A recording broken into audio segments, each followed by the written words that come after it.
pour cette troisième table ronde consacrée à la réservation en ligne, donc rétablir une saine concurrence et les professionnels en action, je vais rappeler Monsieur Christophe Paluel, Pascal Droux, président de la branche hôtellerie de la Fagit, Madame Lorraine Denelieu de Fabre, avocate au cabinet Jantet, Christian Debarin, directeur général de Lautrec.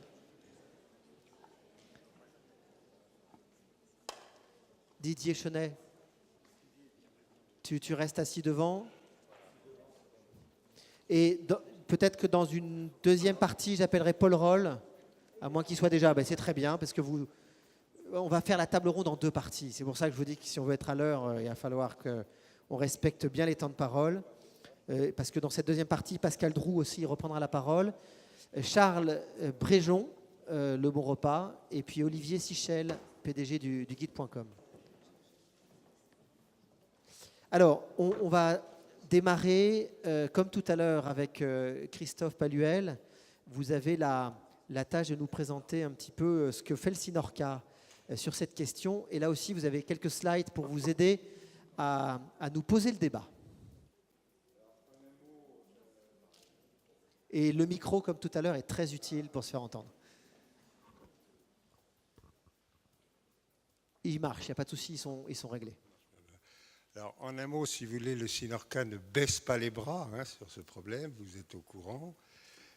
C'est pour nous extrêmement important. Donc, il y a des actions concrètes, on les a vues lors de la première intervention, et il y a des actions juridiques, si vous voulez, que l'on est en train de mener depuis, mettons, 7-8 ans maintenant, avec Lautrec, l'organisation européenne, et puis avec le tribunal de commerce, etc. Et on va vous dire maintenant ce qu'on fait.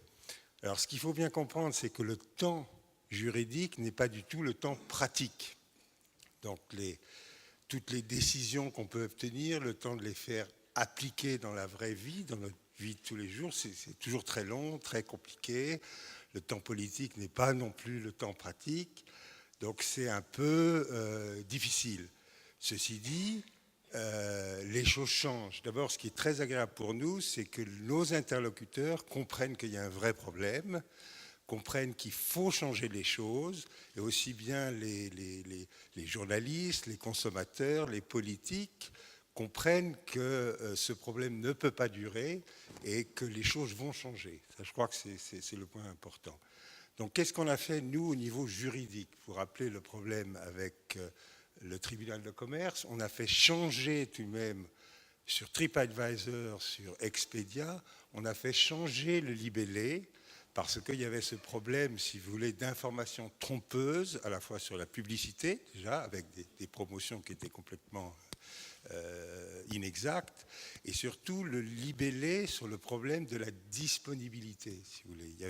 Ils ont toujours utilisé une espèce d'ambiguïté sur la disponibilité dans le SDL où ils disaient qu'il n'y avait pas de disponibilité. En fait, il n'y a pas de disponibilité sur leur site, sur leurs allotements, mais ça ne veut pas du tout dire qu'il n'y avait pas de disponibilité sur l'hôtel. Donc là, on a réussi tout de même à faire changer le libellé, mais c'est fait de telle manière que, bon, c'est toujours pas toujours très clair, il faut être un peu initié pour comprendre ce dont on parle. Mais il faut savoir qu'ils n'ont pas fait appel et qu'ils ont tout de même changé un peu le libellé. Donc ça, c'est tout de même extrêmement positif. Et les gens commencent à comprendre ce que c'est qu'un allotement, et la différence entre la disponibilité sur un site et la disponibilité de l'hôtel. Donc encore une fois, surtout sur votre site officiel, montrez que vous avez vous seul l'information exacte sur vos propres disponibilités et qu'elles sont totales. Elles ne sont pas uniquement réservées au site de distribution. Ça, c'est le premier point. Le deuxième point, on a été voir la commission des examens des pratiques commerciales et on a obtenu, il y a 3 ans de ça, et ça a été un long, mais on a obtenu des avis favorables sur ces fameuses clauses contractuelles, si vous voulez, qui sont complètement déséquilibrées en défaveur des hôtels, en faveur des géants. Et ça, c'était très important parce que c'était la clause de parité, la clause de disponibilité et un certain nombre de clauses de conditions de vente. Et l'avis qui est fait par des grands juristes, par un organisme d'État, était très favorable pour notre profession, parce qu'elle disait tout simplement que ces clauses étaient frappées de nullité et ne correspondaient ni à la loi commerciale française, ni aux règles commerciales européennes. Donc c'était extrêmement positif pour nous. Maintenant, il reste à la faire appliquer. Alors ça, on va vous en parler. Didier va vous l'annoncer, mais on va soutenir l'action du gouvernement parce qu'il faut l'action du gouvernement pour faire appliquer par le tribunal de commerce et montrer que ces clauses sont illégales. Et d'ailleurs, ça tout le monde le sait, si vous voulez, Booking, Expedia, Google savent que ces clauses sont illégales. Et dans nos rapports avec ces géants, les choses ont changé. C'est-à-dire qu'aujourd'hui, ils savent que ces clauses sont illégales, ils savent qu'il y a une latitude. Avant, vous changiez les prix et vous aviez un prix qui vous n'appliquiez pas exactement la parité tarifaire, vous étiez certain que dans les 2 secondes, vous receviez un mail pour vous rappeler à l'ordre. Aujourd'hui, c'est terminé. Ils savent qu'ils sont, eux, dans l'illégalité et qu'ils ne peuvent pas rompre le contrat de façon abusive. Ils seraient dans l'illégalité. Voilà. Ça, c'est donc le paysage, si vous voulez, qui change. Et il y a une autre action qui est très importante, et là, je vais laisser la parole à Maître Lorraine de Dieu de Fabre, qui vise à saisir l'autorité de la concurrence en France et pour montrer que notre écosystème de réservation hôtelière, de recherche des hôtels sur Google, etc., n'est pas neutre et qu'il y a des dérives de clientèle et que le marché, comme je le disais tout à l'heure lors de la première réunion, a été accaparé et n'est pas réglementé et que nous, hôteliers, nous sommes éjectés de ce marché alors que nous avons tout de même le droit de vendre nos propres chambres et de dire à nos clients en direct que nous vendons des chambres et de dire à quel prix ils sont, etc. Or, tout le système est fait pour que nous disparissions des recherches et que si on annonce des prix, nous n'ayons pas la possibilité de dire nos propres prix parce qu'évidemment, nous n'appartenons pas à l'écosystème, si vous voulez, de ces fameux géants qui se soutiennent les uns les autres. Donc le marché n'est pas neutre et le marché n'est pas équilibré. Donc voilà ce que nous allons faire et Maître Lorraine de Dieuva va peut-être vous expliquer où on en est avec l'autorité de la concurrence, parce que ça se passe non seulement en France, mais aussi au niveau européen. Alors, merci pour ce premier éclairage qui montre que au Sinorca, la riposte judiciaire est en marche. On avait prévu de demander à Pascal Drout son avis, mais on va d'abord prendre les explications de Maître Denis de Vabre. L'objectif, ce n'est pas de détailler la plainte, vous l'avez fait, je crois, l'année dernière, mais de nous faire un petit point d'étape.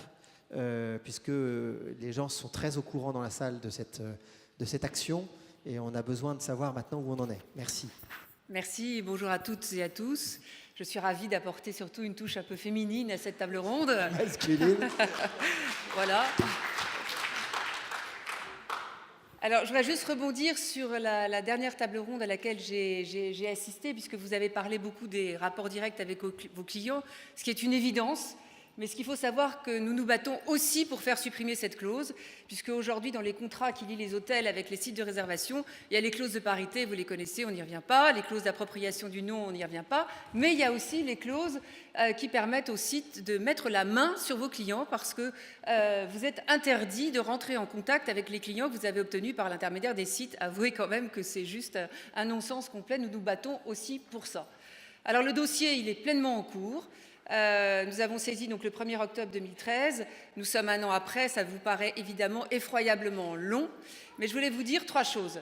La première, c'est que les choses ont beaucoup bougé. C'est-à-dire que votre syndicat, et je voudrais saluer évidemment le travail qui est fait par vous tous, parce que sans vous, on ne peut pas apporter la bonne information à l'autorité de la concurrence.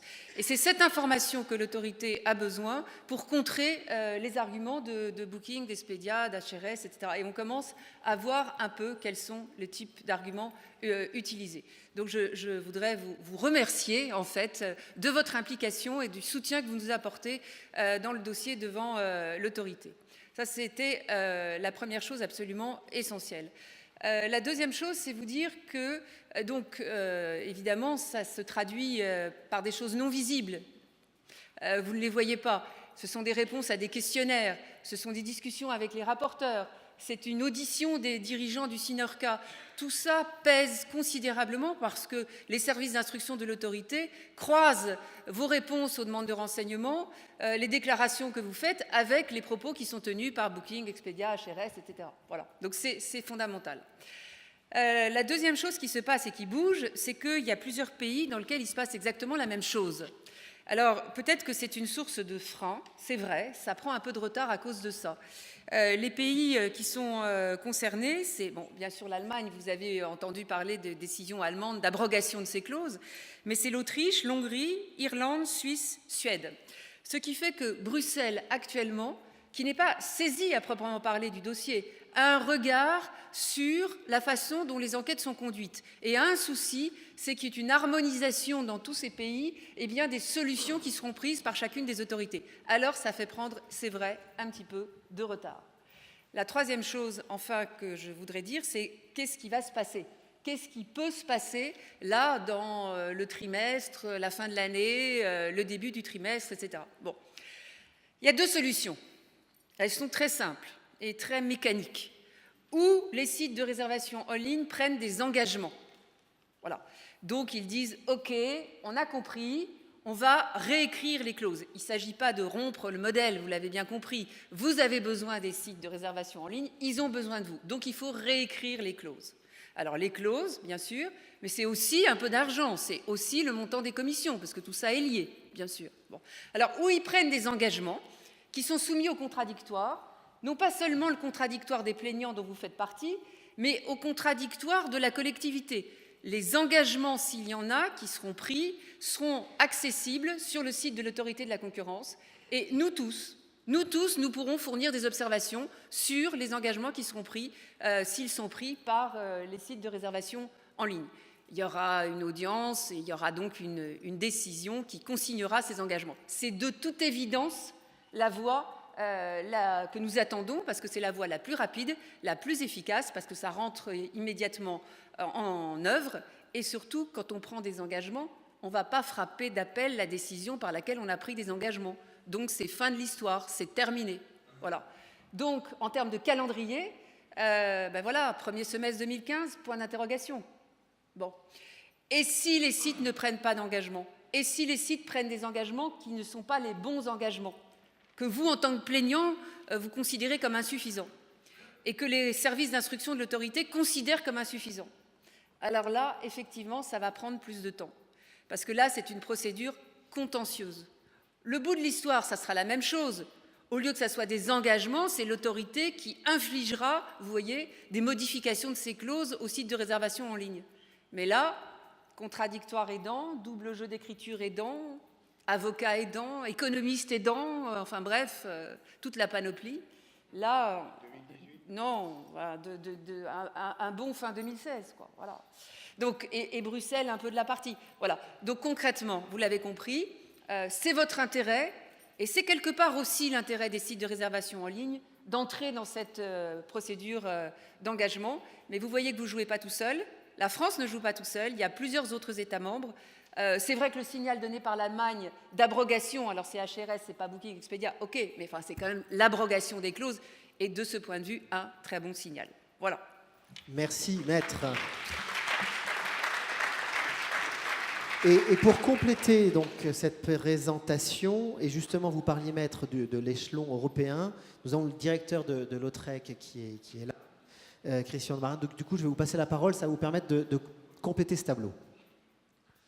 Parfait, merci beaucoup. Je voudrais vous dire tout d'abord que je suis très heureux d'être au congrès du SYNORCA, avec qui nous travaillons étroitement. Et effectivement, cette question de l'Internet est un dossier brûlant et très important. Je dirais qu'il y a 3 niveaux de lecture, et je voudrais premièrement rebondir sur ce que Christophe Palluel-Marmont a dit sur Google. Je crois que la première chose sur Google, nous avons échappé effectivement à l'accord qu'avait pris le commissaire Almunia durant l'année, en début d'année 2014. Et pour nous, c'était extrêmement important parce que je crois que cette question du référencement naturel que vous avez expliqué très clairement et avec beaucoup de précision, est essentielle. Aujourd'hui, 95% des internautes ne vont qu'à la page 1 sur Google. Et effectivement, bien souvent, les entreprises, les hôtels sont en page 2. Donc, à mon avis, il y a un certain nombre dans ce nouvel accord qui va être vu par la direction de la concurrence. On les a rencontrés au mois de mai. La raison d'être, effectivement, de l'Autrec, c'est de faire du lobbying. Donc, on a travaillé en plateforme avec d'autres associations. Et je dirais qu'avec l'aide des différents pays, on a réussi. Ça a été un coup de chance quand même à ce que ça soit annulé. Et on va donc pouvoir rencontrer la nouvelle équipe dans les prochaines semaines. Le deuxième niveau de lecture et le plus important, c'est celui dont on parle aujourd'hui, c'est les plateformes en ligne. On a affaire effectivement à un marché dominant par trois principales sociétés, Booking.com, Expedia et HRS, donc, qui représentent 90% du marché. Aujourd'hui, il faut savoir qu'une réservation sur 3, 33% des réservations qui se font, je dirais, en temps réel, se fait effectivement par ces plateformes. Et 50% des réservations se font par le digital.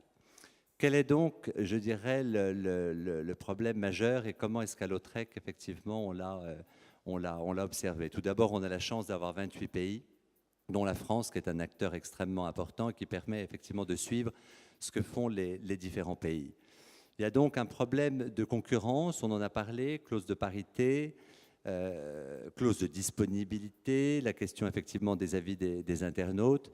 Et aujourd'hui, il y a un certain nombre de pays qui ont donc effectivement, comme Maître Denis Dedevable le disait, lancé effectivement des procès à l'autorité de la concurrence. Donc il y a la France, Synorca a été partie prenante. Il y a effectivement l'Italie qui est très avancée également, et bien évidemment surtout pour la clause de parité, clause de disponibilité, et puis l'Allemagne. Donc il faut savoir que l'Allemagne, depuis le 1er mars 2014, a effectivement la chance de ne plus avoir de clause de parité, de ne plus avoir de clause de disponibilité. Donc ce qui a effectivement complètement modifié le marché. On voit déjà qu'effectivement les hôteliers reprennent le contrôle sur leurs chambres et sur leur business. Ça, c'est un point extrêmement important. Donc HRS a donc été débouté. Mais il y a eu appel. Donc effectivement, comme le disait Maître Denis de Vabre, un élément très important de la partie va se jouer le 26 novembre, puisque le 26 novembre, il y aura une audition, on appelle ça un hearing, et on espère que très rapidement, la décision va être confirmée. Donc tous les yeux, et notamment les yeux de Bruxelles, de la DG Compétition, qu'on a rencontré il y a 15 jours, un peu plus, 3 semaines, et qu'effectivement, qui regardent avec grande précision ce qui se passe dans les États membres, et évidemment, numéro 1, l'Allemagne, numéro 2, la France, numéro 3, l'Italie, mais également la Suède, pour voir exactement ce qui se passe. Il y a au niveau national un réseau d'autorités de concurrence, et il faut savoir que toute l'information est partagée par Internet entre ces différents pays. Donc l'information circule. Aujourd'hui, la position de la Commission est très claire. Elle ne veut pas prendre position en prenant, je dirais, en développant un cas européen. Aujourd'hui, on laisse effectivement chaque autorité de la concurrence agir avec les acteurs qui peuvent être un syndicat comme le Synorca en France, qui va par exemple être aux Pays-Bas l'association de consommateurs qui a réussi à débouter Booking.com sur la fameuse One Room Available. Donc ça également, ça a été une victoire. Donc aujourd'hui, peut-être pour conclure sur ce deuxième point, oui, Bruxelles et la DG Compétition regardent et suivent chaque jour avec intérêt, parce qu'effectivement, c'est 1 800 000 entreprises en jeu, en tout cas pour le secteur pour notre secteur hôtellerie-restauration en Europe, c'est 10 millions d'emplois et effectivement ce problème de concurrence est crucial. Donc attendre le 26 novembre. Et donc effectivement, je pense que comme Maître à nouveau Donadieu de Vabre l'a dit, on devrait avoir une idée beaucoup plus précise dans le premier semestre, très clairement 2015. Et là, la Commission vraiment réagira sur la position qu'elle va prendre. Pour conclure peut-être sur cet élément, j'espère que je suis assez suffisamment clair. La Commission a décidé de ne pas s'immiscer dans cette question tant qu'effectivement les pays prendront des dispositions, des décisions qui sont suffisamment communes. clause de parité, clause de disponibilité, etc. À partir du moment où chaque pays, donc il y aura une unicité des décisions qui seront prises, et on espère qu'effectivement que Booking.com reviendra aussi vers ses propres clients, la Commission européenne n'interviendra pas. Donc on espère qu'il va y avoir un domino effect qui jouera si le 26 novembre, effectivement, en Allemagne, il y a confirmation de la condamnation d'HRS et donc de cette liberté des hôteliers par rapport à ces fameuses clauses qu'on appelle MFN. Voilà. Merci beaucoup. Merci, monsieur. Alors là, on a fait un long focus sur la riposte judiciaire, mais c'est comme pour l'étape précédente. Il ne faut pas être négatif, tout voir en noir. Il y a des choses qui se font positivement. Et on va balayer maintenant un certain nombre d'actions et d'initiatives qui ont été engagées par les professionnels eux-mêmes. Et le premier à prendre la parole pour cette deuxième partie, c'est monsieur Paul Roll de l'Union des hôteliers indépendants. Vous regroupez les hôtels pour négocier les commissions des ETA. Vous allez nous dire si ça marche. Et je présente notre invité qui est arrivé à 1 minute près au début de la table. C'est le député maire du Touquet Paris-Plage, Daniel Fasquelle. Donc Daniel qui suit de près toutes les questions de tourisme et qui co-préside le club France Terre de Tourisme.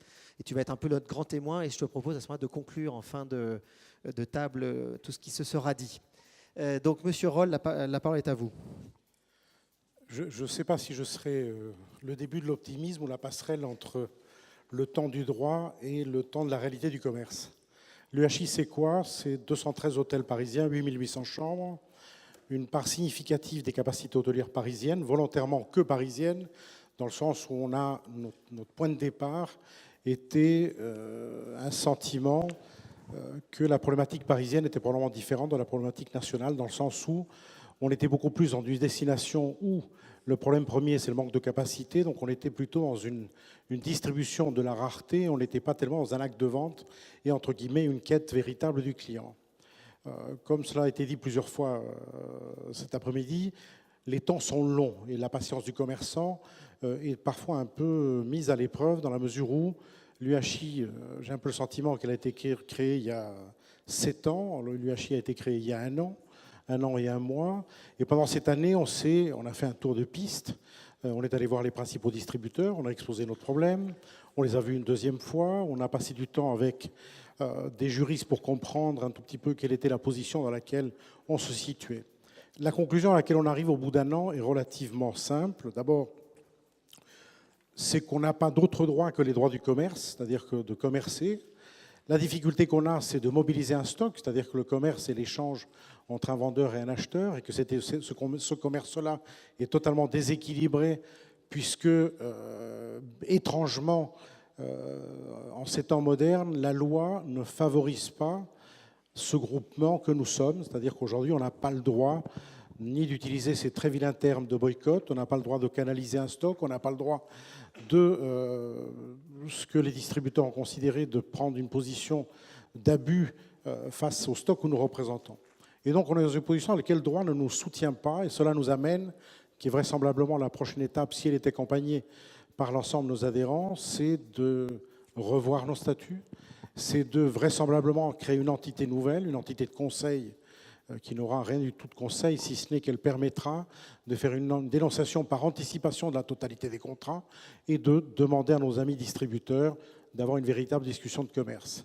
Rien n'est gagné puisque parallèlement à tout ceci, il y a le temps qui est long, le temps du droit qui est très long, qu'aujourd'hui tout ce qui est évoqué aujourd'hui ne nous donne pas une position forte face à un distributeur, qu'il faut quand même qu'on avoue, qu'on reconnaisse, sont des gens extrêmement talentueux, qui ont su prendre une place qu'aucun autre distributeur auparavant n'avait réussi à prendre, et que de ce fait, on a face à nous des entités qui ont un poids significatif. Deux, trois chiffres.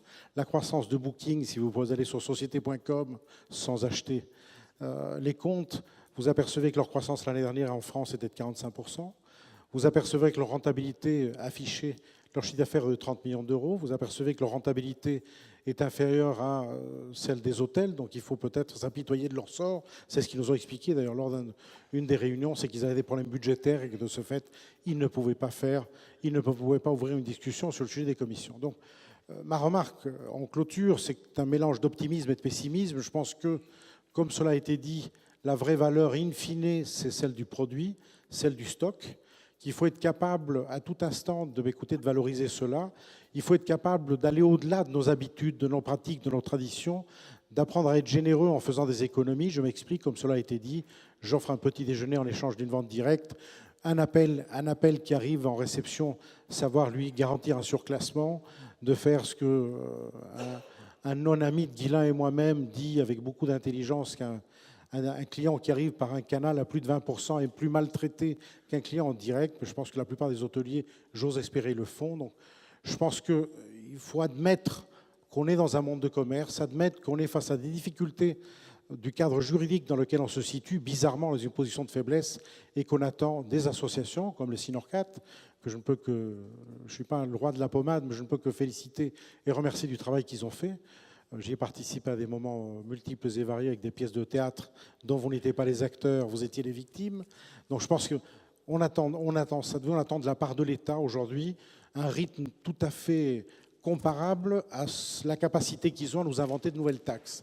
S'ils étaient capables de quelque part faire accompagner le processus d'encadrement de cette distribution un peu particulière avec le même rythme que celui avec lequel ils nous imposent des augmentations de TVA, des augmentations de taxes de séjour, je pense que les hôteliers seraient beaucoup moins mécontents de l'évolution de leur fiscalité. Voilà. Merci. Pascal Droux, gardez le micro puisque c'est maintenant vous qui allez intervenir. Donc j'ai dit tout à l'heure que vous étiez président de la branche hôtellerie de la FAGIT, mais vous êtes aussi le vice-président de Fairbooking. Et à ce titre, vous avez préparé une intervention et quelques diapos très éclairantes sur ce que vous faites. Je sais aussi que vous aviez été autorisé. Merci. Oula, oui, ça démarre fort avec... Allez-y. Alors, elle est assez évocative et c'est un point que je voulais souligner. Il est bien une évidence qu'aujourd'hui, si les OTA se sont installés sur notre marché, c'est qu'on n'a pas été suffisamment prudent, qu'on n'a pas été visionnaire, qu'on a laissé se glisser ces intermédiaires entre nos hôtels et nos clients, et qui s'emparent petit à petit de nos marques, qu'ils détournent, et de notre économie qu'ils délocalisent. Quand vous voyez cette photo, c'est tout simplement qu'on ne peut pas faire seul. Évidemment, on doit avoir un site internet, je dirais, dernière génération, qu'il nous faut l'animer, qu'il nous faut les avis clients dessus, afin tout simplement que les clients n'aillent pas nourrir nos vrais concurrents que sont les OTA. Mais la vraie question, c'est sommes-nous capables de travailler ensemble dans un intérêt commun pour défendre l'intérêt individuel? Et c'est l'objet de Fairbooking. C'est tout l'objet de Fairbooking. Fairbooking, c'est une idée née à Nantes, dans la tête de quelques hôteliers, qui l'ont transmis à un autre groupe, une association, cette fois-ci nationale, dont le président est à Bordeaux, moi je suis à Annecy, d'autres collègues sont à Saint-Malo, partout en France, où on se parle très mal à travers Internet parce que c'est extrêmement difficile, mais on a un objectif commun, de mettre à la disposition des clients un outil où l'on peut trouver l'ensemble des hôtels.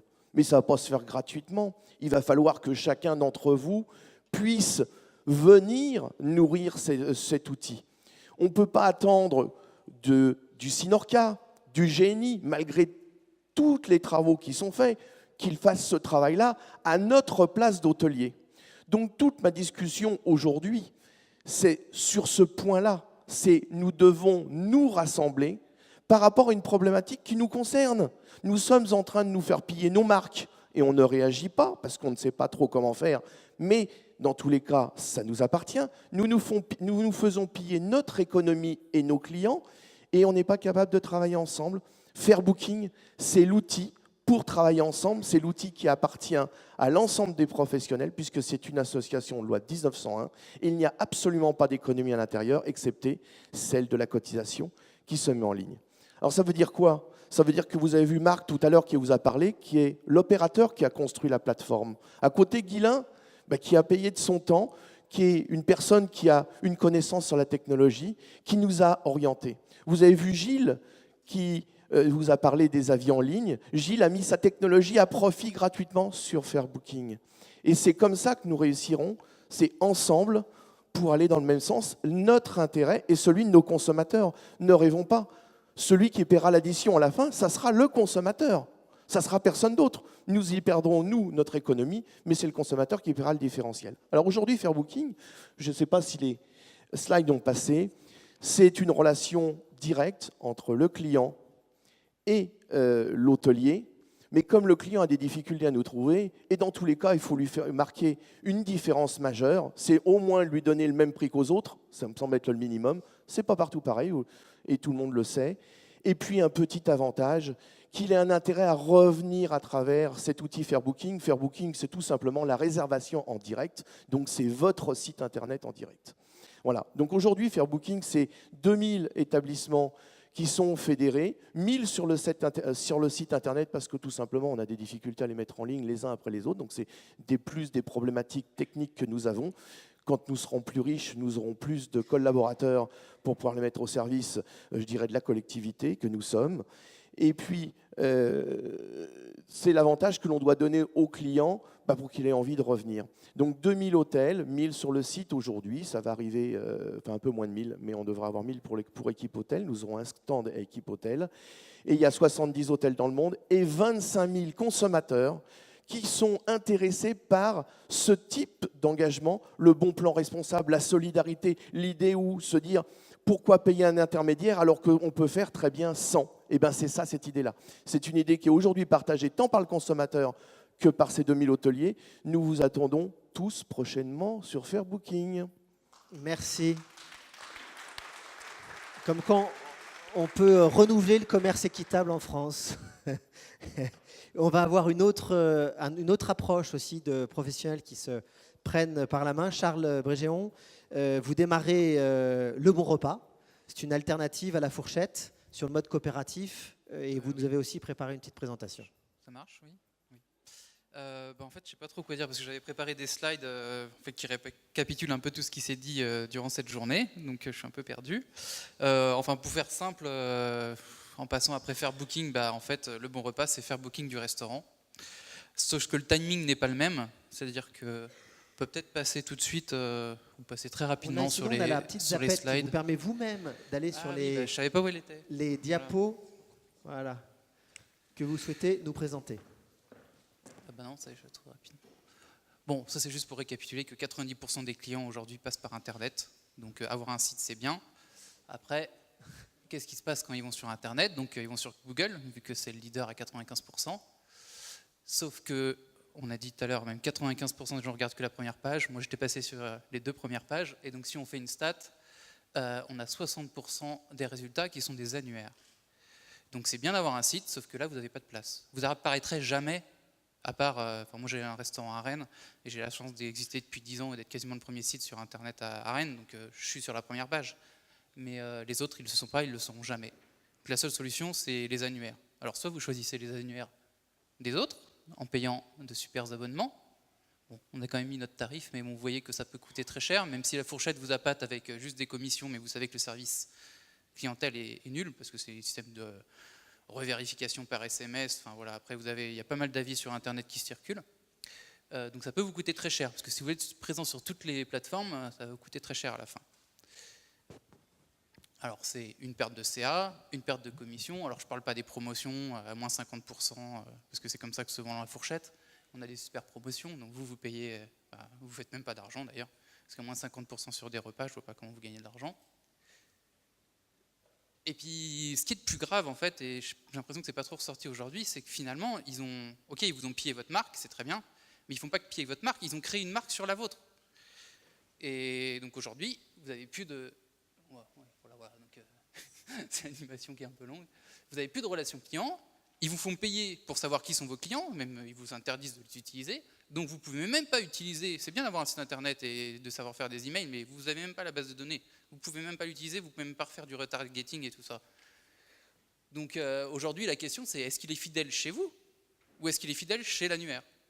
Et alors j'ai cherché longtemps parce que j'avais trouvé une étude et j'ai retrouvé qu'avant-hier, donc j'ai pas eu le temps de mettre dans les slides, mais ils ont fait une analyse via Google AdWords du nombre de requêtes sur Restaurant Paris, Restaurant Bordeaux. Et on voit que ça chute. Et après, ils ont regardé sur la même requête sur Booking et sur TripAdvisor, et ça fait ça. Donc ça corrobore exactement ce que je disais, c'est-à-dire qu'aujourd'hui, ils ont créé une marque sur la vôtre. Mais c'est pas une fatalité, hein, créer un annuaire, regardez encore tout à l'heure avec Sébastien, qui est aussi dans l'aventure, combien ça coûtait? Sur ThemeForest, ça coûte 75 €. Demain, vous achetez un thème, ça coûte 75 €. Donc il ne faut pas nous faire dire que c'est des intermédiaires qui vous apportent de la valeur ajoutée, ils ne vous apportent rien, ils ont juste eu l'idée de le faire avant nous. Donc maintenant, il faut le faire. Donc Fairbooking l'a fait pour les hôtels, entre guillemets un peu tard, il faut se battre à contre-courant. Mais aujourd'hui, sur... ouais, voilà, c'est long. Donc ça, c'est le modèle d'avant, tac, tac, tac, tac. En gros, vous perdez, avec un peu de chance, dans les 25%, vous avez une chance sur 10 d'apparaître. Et puis après, vous avez la solution, vous créez votre marque Fairbooking ou Le Bon Repas, elle vous appartient, c'est des associations, vous décidez comment c'est géré, si vous voulez des pubs ou autre, enfin bref, en tout cas, c'est la vôtre. Et le but, c'est de la foutre au plus profond du cerveau des consommateurs pour que demain, ils ne tapent pas Booking, mais Le Bon Repas ou Fairbooking. Et ça coûte rien. Enfin, ça coûte beaucoup en marketing, mais techniquement, ça coûte rien. Un petit peu d'énergie. Mais oui, enfin, proportionnellement à ce que vous payez chez Booking ou autre, ça coûte pas grand-chose. Ou chez Perjeune et autres. Alors après, il y a toute l'expérience, et on pourra détailler de tout ce qu'on a réfléchi pas mal à l'expérience utilisateur derrière, parce que c'est pas le tout d'arriver avec un ThemeForest qui vous apportera pas grand-chose. Il faut réfléchir sur qu'est-ce qu'on apporte comme service supplémentaire. Donc le but, c'est ça, c'est inverser totalement la tendance. C'est demain, il y a Fairbooking, il y a Le Bon Repas, et ça, c'est les deux marques qu'utilisent les consommateurs via leur application. Et il n'y a rien de compliqué techniquement. Voilà, on hausse les épaules, donc oui, c'est pas compliqué. D'ailleurs, un individu a réussi à créer Fairbooking, qui est quand même pas mal. Et alors, pour les restaurants... Ah mince, je vais appuyer sur d'autres. C'est aujourd'hui que ça se joue. Là, 2014, je mets 2014, d'ailleurs, c'est automne 2014. Rachat de la fourchette par TripAdvisor. Partenariat page jaune avec la fourchette, et c'était la semaine dernière ou il y a 2 semaines, je sais plus, bon. Booking Open Table. Donc là, juste l'échiquier se met en place. Donc avant qu'ils fassent les campagnes de publicité, c'est maintenant qu'il faut y aller. Donc nous, c'est ce qu'on propose avec Le Bon Repas. Donc on a une version bêta qui est visible sur lebonrepas.fr. On n'est pas allé au-delà parce qu'on a besoin de sous pour pouvoir le faire. Donc on veut créer une association avec tout un système de gouvernance qui va avec. On a a priori un accord de la Caisse des dépôts pour nous financer sur les 550 000 € de budget. Alors oui, ça va peut-être faire... chez Fairbooking, je sais qu'on n'est pas sur ces budgets, mais nous, on a envie d'y aller à fond. Et pour faire de la pub et mettre la petite graine au fond du cerveau, il faut mettre ce budget-là. Sachant qu'on a des développeurs en interne, donc c'est vraiment pas du développement, c'est vraiment du marketing.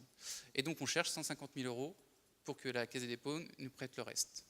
Donc soit on arrive à faire une grande campagne et vous nous soutenez et on y arrive, soit on va voir Métro, ils nous prêtent 150 000 € et puis pendant 5 ans, ils ont leur page dans le back-office. Voilà. Merci, bravo.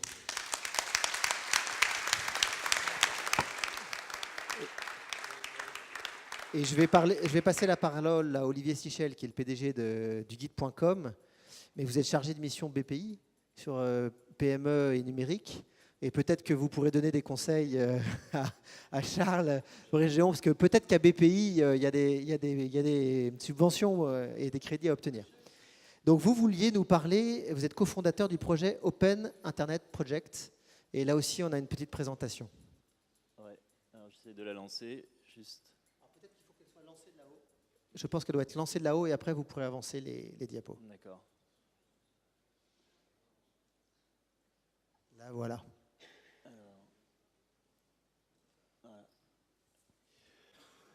Oui, alors je suis au conseil national d'orientation de BPI France et effectivement Nicolas Dufourcq m'a demandé de réfléchir à l'impact du numérique sur les PME. Et donc j'ai rencontré le président Chenet parce que je pense que ce qui est arrivé au secteur de l'hôtellerie va arriver à beaucoup d'autres secteurs. On le voit dans ce qui se passe dans le secteur des taxis, mais demain ça peut très bien se présenter dans le secteur manufacturier qui est un secteur extrêmement important pour notre tissu de PME. On peut très bien imaginer un Booking.com, des imprimantes 3D qui transforment notre tissu manufacturier de la même façon qu'est transformé le secteur de l'hôtellerie. On peut très bien imaginer un Uber de la logistique Et donc, c'est tous nos territoires qui vont être mis en question par le numérique. Et comme à côté de ça, je suis un acteur impliqué dans la vie de l'Internet, j'étais PDG de Wanadoo, j'étais capital risqueur, je ne peux pas accepter de voir l'Europe décliner aussi rapidement dans le numérique. Parce que l'échiquier que vous décrivez, c'est un échiquier qui est complètement américain. Hein. Le rachat de La Fourchette par TripAdvisor sont des acteurs américains. Le rachat d'OpenTable, tout ça, c'est un échiquier numérique américain dans lequel l'Europe est absente. Et M. Debarin l'avait dit, c'est en ce moment que ça va se jouer. Alors, j'ai créé avec d'autres acteurs de l'Internet, allemands, en mai 2014, l'Open Internet Project. On a été rejoint par plus de 500 acteurs de l'Internet et des sites Internet comme leguide.com, comme EasyVoyage que vous connaissez dans votre secteur, comme dans le secteur de la finance meilleurtaux.com, énormément de fédérations professionnelles, des cousins à vous, le syndicat national des agences de voyage, le syndicat des tours opérateurs, et on discute aujourd'hui avec le président Chenet pour savoir si le Synorca nous rejoindra. D'autres secteurs, la Fédération française des télécoms, le syndicat de la musique en ligne, des plateformes comme Deezer, qui tous pensent que en haut du problème se trouve Google. Parce que, je vais vous dire, et ça a été rappelé dans la première table ronde, Hotel.com, Booking.com dépensent des sommes considérables chez Google et sont en phase aussi de dépendance vis-à-vis de Google. Les problèmes de charges que vous explosiez sur Booking.com, c'est parce qu'ils les dépensent chez Google. Et c'est normal, c'est là qu'est la requête initiale. À 95% de part de marché, c'est le monopole absolu.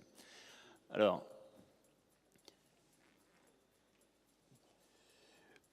les sujets d'abus de position dominante de Google sont légion. C'est ceux qui font l'objet d'une enquête de la Commission européenne depuis maintenant plus de 4 ans et qui, grâce à la mobilisation d'acteurs, comme vous le décriviez, mais aussi à la mobilisation de politiques. Le premier colloque que l'on a fait en mai 2014 a été clôturé par Arnaud Montebourg et Sigmar Gabriel, son homologue, ont écrit au vice-président Almunia de la Commission européenne pour lui dire l'accord proposé par Google, qui était la 3e proposition, n'est pas acceptable. Et il a été donc rejeté en septembre. Et toutes les auditions de la Commission européenne ont tourné autour de ce sujet. Qu'est-ce que vous allez faire dans le numérique? Qu'est-ce que vous savez vis-à-vis de Google? Et donc la nouvelle commissaire européenne qui arrive, Margrethe Vestager, a ce dossier-là en haut de sa pile. Et Günther Oettinger, qui est le nouveau commissaire allemand au digital, a tout de suite commencé à traiter à la racine le problème de Google. Alors à côté de ça, qui se passe tout en haut, nous on pense qu'il y a une place pour la mobilisation des acteurs de terrain. Parce que c'est extrêmement important que nous tous ensemble nous mobilisions. Alors je vais vous donner un exemple très concret de ce qui s'est passé très récemment, il y a 2 semaines.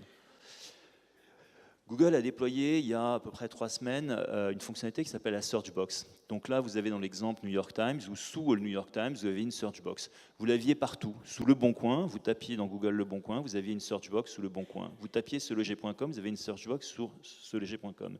Et puis vous faisiez une requête dans cette Search Box. Vous aviez tapé New York Times, vous cherchez appartement à New York. Curieusement, vous n'arriviez pas sur le site du New York Times.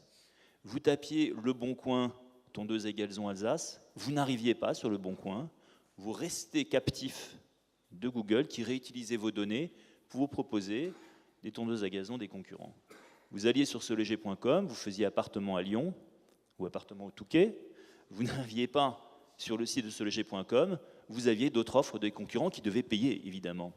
Donc, c'était un détournement de trafic caractérisé. Nous avons commencé à discuter avec Google. Toujours les mêmes explications. Ce n'est pas nous en France, ça se décide à Mountain View. C'est un déploiement global. Et à ce moment-là, nous avons lancé très rapidement une conférence de presse avec les principaux acteurs, avec le PDG du Bon Coin, avec le PDG de Page Jaune, avec de nombreux acteurs. On a alerté la presse. Ça a eu lieu dans les locaux du guide. Et figurez-vous que 2 jours après avoir convoqué cette conférence de presse, en disant il y a un détournement de trafic caractérisé, il y a un détournement très fort de la promesse de Google qui dit toujours je fais ça dans l'intérêt de l'utilisateur, mais l'utilisateur il a fait quoi? Il a fait une première fois demander à Google je veux aller sur seloger.com, il a demandé une deuxième fois à Google dans le moteur de recherche proposé par seloger.com je veux un appartement à Lyon proposé par seloger.com, il n'y arrive pas. Donc c'est un cas de maximisation de recettes publicitaires caractérisées et avérées. Eh bien, figurez-vous que dans la nuit, sur les 3 PDG qui étaient présents, la modification a été faite. Donc derrière l'algorithme, pour reprendre le mot de la présidente de l'UIP, il y a parfois des gens, des petites mains, qui sont techniques. Et ce qui est plus important, c'est que 15 jours après, Google a annoncé qu'il mettait à la disposition de tous les webmasters du monde la possibilité de retirer cette search box. Ce que je veux dire, c'est qu'il y a une vraie possibilité de mobilisation. Et j'entends parler beaucoup de mobilisation autour d'initiatives comme celle de Fairbooking, comme celle autour de Le Bon Repas. Et il faut que les filières professionnelles, que les acteurs se prennent en main. Et se prennent en main de deux façons dans ce combat-là. Se prennent en main sur des causes juridiques, que ce soit des procès, des saisines de l'autorité de la concurrence, des saisines à Bruxelles, des demandes législatives. Et nous, ce que nous demandons à l'OIP, c'est d'avoir une régulation. Ces sujets-là doivent être régulés. L'audiovisuel est régulé. Les télécoms sont régulés. On ne voit pas pourquoi l'Internet serait le lieu du Far West. Et puis, de mobiliser les médias, de faire œuvre de pédagogie sur les transformations qui sont à l'œuvre. Je démontre que c'est possible. Moi, j'y crois fortement. Je pense que c'est extrêmement important et que c'est maintenant que ça se joue. J'ai envie de passer à ce moment-là la parole à la loi.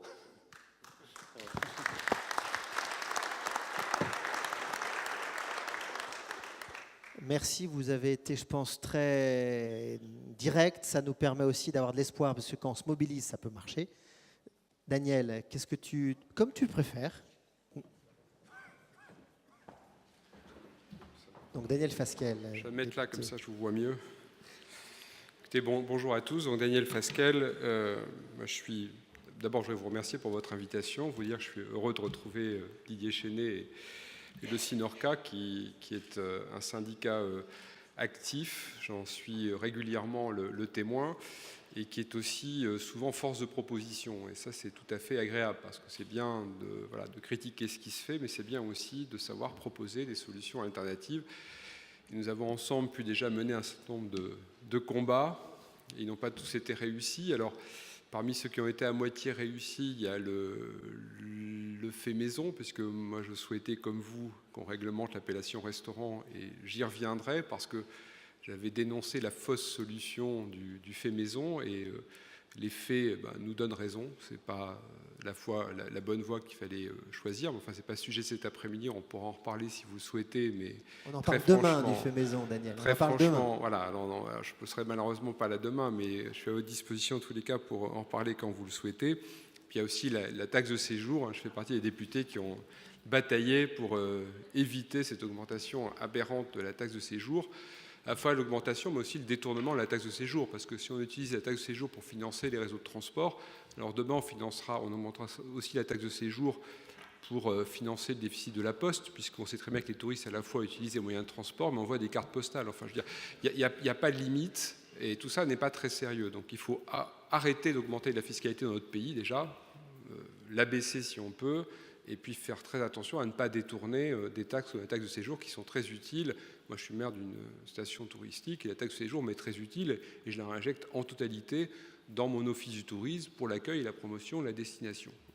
Alors, le sujet qui vous intéresse cet après-midi, c'est un sujet sur lequel on s'est aussi penché à l'Assemblée nationale, et moi j'ai demandé à la Commission des affaires économiques que l'on crée une mission d'information de façon à ce qu'on puisse, avec quelques moyens, se pencher sérieusement sur la question. Donc je suis le président de cette mission d'information sur le secteur du tourisme face aux défis d'Internet. Pascal Gaud en est le rapporteur général. La tradition veut que le rapporteur soit un élu de la majorité, donc Pascal Gaud, et le président un élu de l'opposition. Donc on a mené une cinquantaine d'auditions, plus d'une cinquantaine d'auditions. Les dernières vont avoir lieu cet après-midi. Après cette table ronde, je retourne à l'Assemblée et on rendra notre rapport d'ici, je pense, à peu près un mois.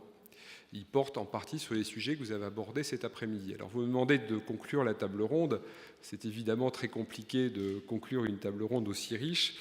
Je dirais qu'en vous écoutant, pour moi, il y a deux batailles à remporter finalement. Il y a la bataille à la fois du droit, et puis tout simplement, il y a une bataille qui est plus économique. Alors la bataille du droit, elle est évidemment à mener sur plusieurs plans. Je crois qu'avant d'ailleurs de vouloir changer la loi, il faut regarder si il ne suffirait pas tout simplement d'appliquer la loi. Trop souvent, on change la loi avant même de regarder si on ne devrait pas prendre tout simplement le temps de l'appliquer. Donc on va regarder ça de très très près. S'il faut à travers des amendements, et l'intérêt d'une mission d'information quand elle est menée par la majorité et par l'opposition, c'est que si nous faisons, en conclusion de notre rapport, des propositions de modification législative, il y a de fortes chances qu'elles soient ensuite adoptées à l'unanimité à l'Assemblée.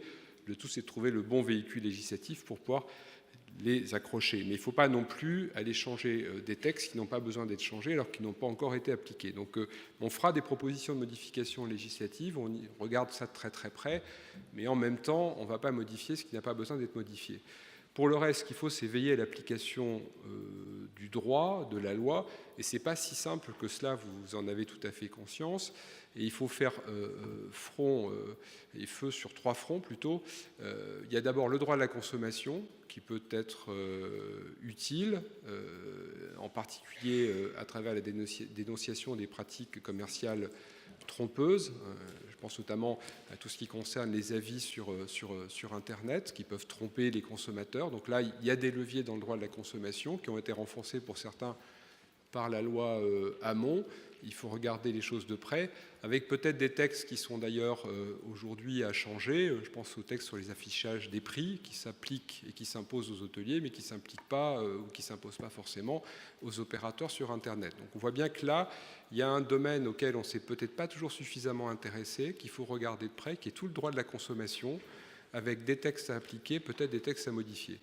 Ensuite, il y a bien évidemment le droit de la concurrence au sens de l'autorité de la concurrence, avec le droit des ententes et des abus de position dominante, et c'est plutôt le droit des ententes, les ententes verticales. Il y a eu un exposé d'un avocat qui a bien présenté les choses avant moi et sur lequel je ne reviens pas. Vous avez saisi l'autorité de la concurrence. L'autorité de la concurrence est emparée de ce sujet. Nous l'avons auditionné.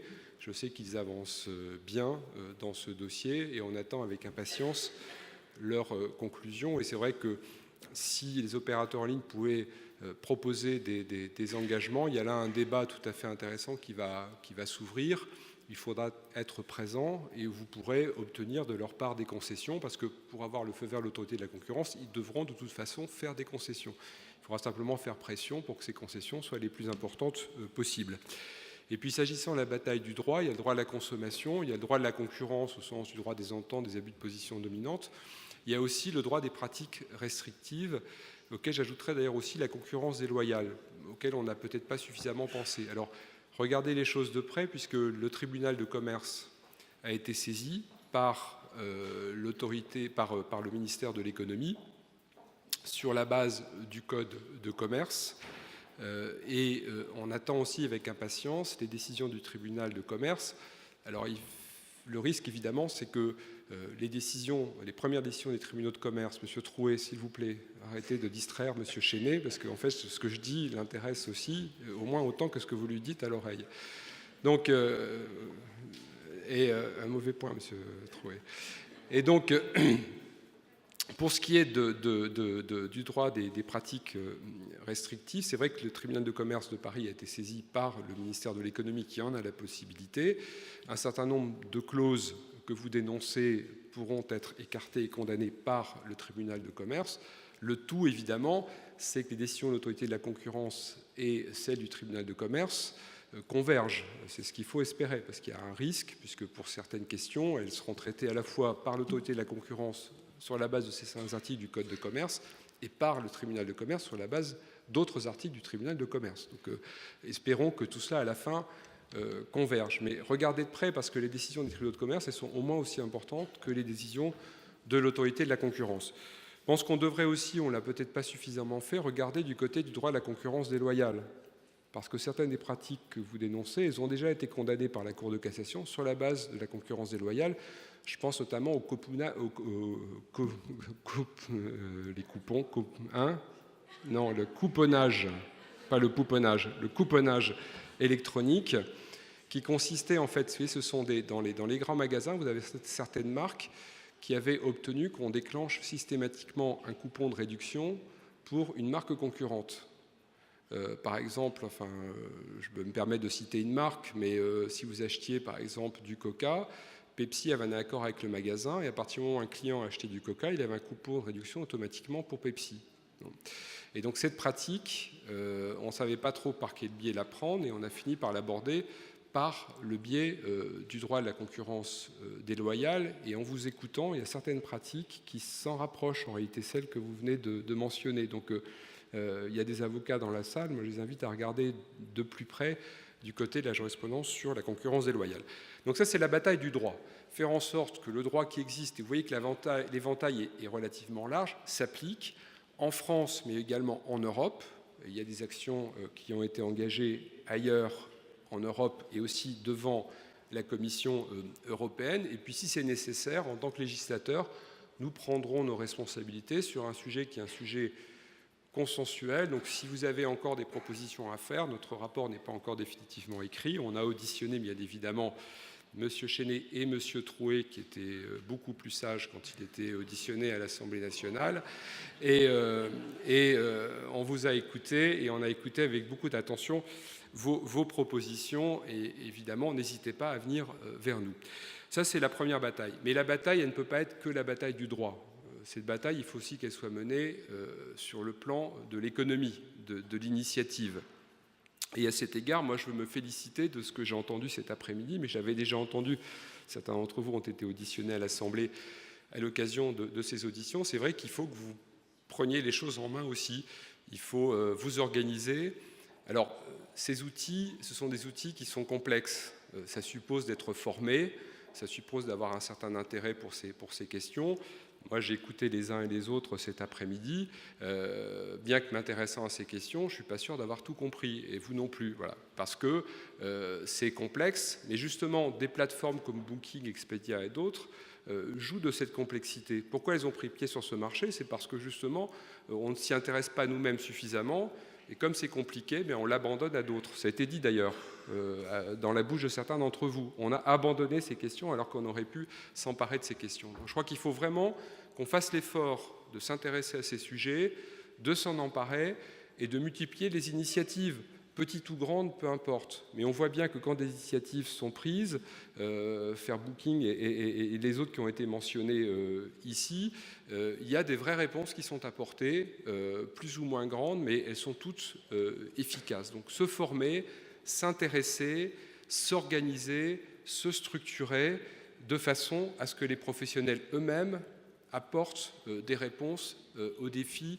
d'Internet et contre ceux qui, aujourd'hui, viennent écraser vos marges et s'emparer de la valeur. Il faut aussi coopérer peut-être plus encore avec les acteurs publics, je pense notamment aux offices du tourisme. Et là, c'est un point extrêmement important dont il faut bien avoir conscience. Ces acteurs comme Booking ou Expedia, ils proposent des chambres d'hôtel. Mais quand vous décidez d'aller en séjour dans un endroit, vous choisissez une destination avant de choisir l'hébergement. Vous ne choisissez pas d'abord un mode d'hébergement. Vous décidez d'aller à tel ou tel endroit, puis après vous choisissez votre mode d'hébergement. Ils l'ont très bien compris. Alors qu'est-ce qu'ils font? Ils sont en train, à partir de l'offre hôtelière, de remonter et d'aller vers les offices du tourisme. Il y a déjà des accords qui ont été passés avec quelques offices du tourisme parce qu'ils veulent s'emparer des informations que nous détenons, nous, en tant qu'office du tourisme, parce qu'ils ont bien compris que la vraie valeur, elle est là, elle est dans ces informations que vous pouvez donner sur la destination. Alors là, il y a une vraie bataille qui est en train de se mener, mais qui n'est pas une bataille du droit, c'est une bataille purement économique. Il faut en avoir conscience, il faut s'organiser dès maintenant. Mais ça suppose qu'on travaille vraiment main dans la main au plan local. Et ce n'est pas toujours facile, malheureusement, mais c'est nécessaire. Parce que soit Booking, Expedia et d'autres finiront par convaincre les villes et les offices du tourisme de passer des accords avec eux, et là on est fichu parce qu'ils pourront afficher sur Internet la totalité des destinations, y compris l'offre hôtelière, ou alors au contraire, on construit avec vous une offre autour de la destination, y compris l'offre hôtelière. Et moi, c'est ce que j'essaie de faire dans ma commune. On travaille depuis 1 an et demi, 2 ans avec mes équipes à un programme qu'on appelle l'Office du tourisme du futur, et on veut faire en sorte justement de pouvoir contrer ces opérateurs, et on veut d'ailleurs faire d'Internet non pas seulement une menace, mais une opportunité. Moi, je crois qu'il faut vraiment insister là-dessus. Il ne faut pas voir Internet que comme une menace, parce que sinon on ne s'en sortira pas. Il faut voir aussi Internet comme une formidable opportunité. Il y a quand même des hôtels qui voient arriver des clients de l'autre bout du monde qui n'auraient jamais vu s'il n'y avait pas Internet. Internet, c'est l'occasion pour vous, pour nous, communes touristiques, d'être visible sur Internet et à l'échelle du monde. Donc il faut aussi voir Internet comme une formidable opportunité. Je crois qu'il faut insister sur ce point. Mais alors, il faut se donner les moyens pour être bien référencé. Nous, on a fait ce travail dans ma commune depuis 1 an et demi, 2 ans. Et je peux vous assurer que quand vous tapez maintenant le Touquet ou voyage ou séjour au Touquet, vous avez l'Office du tourisme qui arrive sur la première page et dans les premiers. Mais c'était tout un travail qu'on a fait autour du référencement. Bon, maintenant, on veut aller encore plus loin et on veut aussi travailler encore plus avec les acteurs locaux. Donc j'insiste sur ce point, mais tournez-vous vers les offices du tourisme et construisez aussi une réponse entre vous, hôteliers, restaurateurs, mais également avec les acteurs des territoires. En tant que maire, moi je suis évidemment tout à fait à votre disposition et prêt à faire passer le message auprès d'autres maires. Il y a une association nationale des communes touristiques et des stations classées qui est présidée par le député maire d'Évian, Marc Francina. Je pense que ce serait intéressant qu'on le rencontre et peut-être qu'à l'occasion d'une prochaine réunion de cette association, d'un prochain congrès de cette association, on fasse passer le message. Et puis, la dernière réponse économique, elle est dans l'organisation de la filière, dans le rapprochement avec les offices du tourisme. Elle est aussi tout simplement dans le fait de faire jouer la concurrence, notamment entre les plateformes. Et là, c'est vrai qu'il y a une vraie menace avec la montée en puissance de Google, parce qu'en réalité, ces plateformes, elles sont très dépendantes, et de plus en plus dépendantes de Google. Et Google est tenté, d'ailleurs, de mettre ses propres produits en place. Il y a Hotel Finders qui est mis en place aujourd'hui par Google, et si Google le veut, demain, ils peuvent balayer en très peu de temps, effacer Expedia, Booking et d'autres, en faisant le travail que ces entreprises font. Simplement, on en revient au droit et au droit de la concurrence. Si c'était le cas, il y aurait là un bel abus de position dominante, et je pense et j'espère que Bruxelles ne laissera pas faire. Donc la réponse, elle est aussi, là pour le coup, à la fois juridique et économique, mais il faut retourner et utiliser à votre profit les armes de la concurrence et faire jouer la concurrence entre ces plateformes et Google en étant extrêmement vigilant et en mobilisant non seulement les autorités de la concurrence en France, mais également en Europe. Alors, pour conclure, je dirais simplement 2 choses. La première, c'est que la réponse, elle est française, mais elle ne peut pas être que française, parce qu'on voit bien qu'on vit à travers Internet et à travers ces nouveaux opérateurs la mondialisation dans le domaine de l'économie touristique. Et donc la réponse, elle est française, mais elle est aussi européenne, elle est quelque part également mondiale. Mais il faut savoir qu'à ce sujet, ce qui est fait dans chacun des pays est observé de très près. Et dans le cadre de la mission qui est la nôtre, on a regardé ce qui se faisait dans d'autres pays. Ça a été dit tout à l'heure à propos de la réponse allemande ou la réponse italienne. Face par exemple à Airbnb, on sait que même aux États-Unis, il y a des villes comme New York ou San Francisco qui ont apporté des réponses qui sont intéressantes. Donc il faut regarder ce qui se fait ailleurs. Mais la France se vante d'être la première destination touristique au monde. Je crois que ce serait important qu'on soit très offensif sur le sujet, très imaginatif, et qu'on propose des solutions qui soient ensuite reprises aussi ailleurs. Il ne faut pas être trop attentiste, il ne faut pas attendre des solutions qui viennent d'ailleurs. Il faut qu'on soit nous-mêmes actifs et originaux et en capacité de proposer des solutions qui pourront être reproduites, parce qu'on est également dans ce domaine très observé. Donc c'est paradoxal, parce qu'à la fois la question elle est très mondiale et très européenne, mais à travers ce que je viens de dire, elle est également très nationale. Et donc il faut que nous emparions de ce sujet, et bravo d'avoir inscrit à l'ordre du jour de votre congrès ce sujet. Puis le dernier point, c'est un point que vous n'avez pas abordé, mais ce n'était pas l'objet de cette table ronde, et peut-être que vous allez l'aborder demain, ou sinon vous l'aborderez à un autre moment, mais c'est quand même la question de la fiscalité, qui moi me préoccupe, parce que non seulement ces opérateurs s'emparent de la valeur que vous créez sans faire d'efforts, sans faire beaucoup d'efforts, mais en plus, ils ne payent pas d'impôts en France, ou très peu. Alors, s'agissant d'Airbnb, il y a toute la question de l'application de la taxe de séjour. On fera des propositions dans le cadre de notre rapport. Et s'agissant d'opérateurs comme Booking ou Expedia, mais là, ce n'est pas propre à l'économie touristique, on a quand même là un vrai sujet d'opérateurs qui interviennent en France, qui gagnent de l'argent de par leurs activités en France, mais qui ne payent pas d'impôts en France, ce qui est évidemment tout à fait anormal. Et là, à nouveau, la réponse, elle peut être nationale, mais elle est surtout à la fois européenne et au plan mondial. Voilà, c'est un sujet en tous les cas passionnant, on n'aura pas épuisé cet après-midi, mais sachez que le législateur que je suis est évidemment très attentif à toutes les propositions que vous pourrez faire et que tous ensemble, à la fois devant les tribunaux, mais également de par l'initiative que vous pourrez prendre, de par les liens que vous pourrez nouer avec les collectivités territoriales, de par le travail qu'on pourra faire à l'Assemblée nationale, faisons en sorte que la France soit imaginative à la pointe dans ce domaine, comme elle doit l'être dans tous les domaines liés à l'économie touristique. Merci. Bravo.